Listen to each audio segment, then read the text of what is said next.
मी सय्यद अहमद अकोला।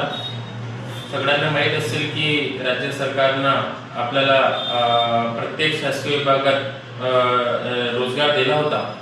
त्या अनुषंगाने आतापर्यंत सगळा ते कार्यकाळ संपत आलेला आहे आणि महाराष्ट्रातील अनेक प्रशिक्षणार्थी बेरोजगार झालेले आहेत आणि तेच कायमचा रोजगार मिळवण्यासाठी महाराष्ट्रातील नेतृत्वांनी आपल्या खूप आंदोलन केले, परंतु राज्य सरकारने आपली दखल घेतलेली नाही।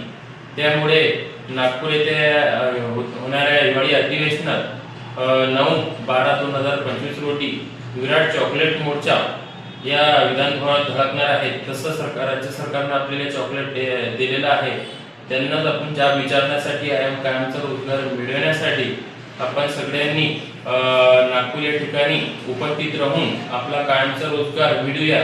तसं सरकारनं म्हटलं तर की आम्ही पुन्हा येणार, मग आम्ही पुन्हा काय येणार नाही? आमचा कायमचा रोजगार तुम्ही हिसकून घेतलेला आहे, आम्ही रोजगार मिळवल्याशिवाय राहणार नाही।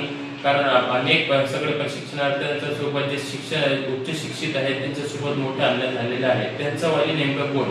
आपण नुसतं फक्त आम्हाला मतासाठी मत घेऊन आम्हाला फक्त आमचा वापर झालेला आहे का?